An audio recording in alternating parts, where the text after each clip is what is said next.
Ang susunod na programa ay rated PG. Ito ay nangangailangan ng patnubay at gabay ng magulang para sa mga batang manonood.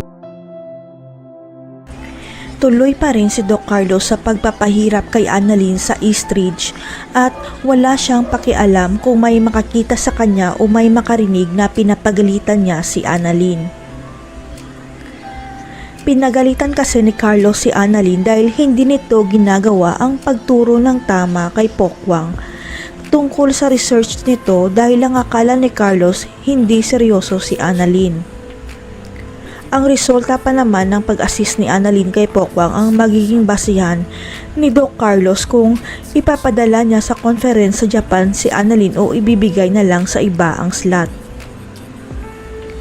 Ang hindi alam ni Carlos, kitang-kita ni Pokwang ang pagtrato nito kay Annalyn, kaya nasabi niyang suplado naman ni Doc Carlos dahil pinagalitan na lang niya si Annalyn. Para kay Pokwang, ginagawa naman ni Annalyn ang lahat para tulungan siya, kaya naawa siya kay Annalyn dahil pinahiya siya ni Carlos kahit maraming tao pa ang nakatingin sa kanila. Nabanggit ni Pokwang na kilala niya ang totoong may-ari ng Eastridge, kaya siya nakapag-research sa ospital at ang may-ari mismo ang nagsabi na si Annalyn ang assistant niya. Tanging si Pokwang at Doc Katie lang ang nakakaalam na ang totoong may-ari ng Eastridge ang nag-request na dapat si Annalyn ang tutulong kay Pokwang sa research niya.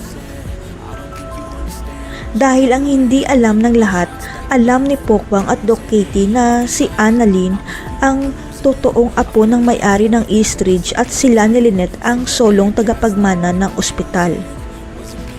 Walang kaalam-alam si Carlos na espiya pala ng may-ari ng Eastridge si Pokwang para malaman kung totoo bang pinapahirapan ni Carlos ang apo ng may-ari ng Eastridge.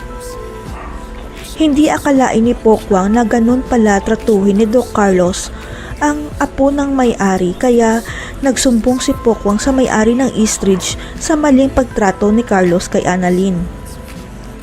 Magugulat na lang si Annalyn dahil ipapadala siya ni Carlos sa Japan para sa conference. Yun pala, pinagalitan si Carlos ng may-ari ng Eastridge tungkol sa pagtrato kay Annalyn. Dito malalaman ni Carlos na mother-in-law pala niya ang totoong may-ari ng Eastridge dahil anak nito si Lynette at apo niya si Annalyn, kaya hindi talaga siya makapaniwala. Sa awa ni Pokwang kay Annalyn, mababanggit niya na siya ang tunay na apo ng may-ari ng Eastridge, kaya walang karapatan si Carlos na pagalitan siya o pahirapan ang tagapagmana ng ospital. Dito na magpapakita at magpapakilala kay Annalyn at Lynette ang totoong may-ari ng Eastridge at sasabihin nito na ako ang tunay mong ina Lynette at apo ko si Annalyn.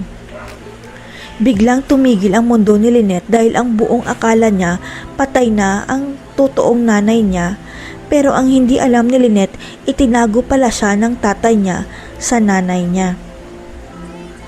Kaya ang pagkakaalam lang ni Lynette na matagal nang patay ang nanay niya dahil yun ang sabi sa kanya ng tatay niya, kaya hindi talaga makapaniwala si Lynette at Annalyn. Napagtanto ni Lynette na kaya pala gusto ng Eastridge na magtrabaho sila ni Annalyn sa ospital dahil sila pala ang magmamana ng Eastridge dahil yun ang sabi ng tunay niyang ina. Magiging mabait na kaya si Carlos kay Annalyn at Lynette dahil sila ang may-ari ng Eastridge. Hindi na kaya lilipat si Annalyn sa Apex dahil siya ang tagapagmana ng Eastridge. Abangan.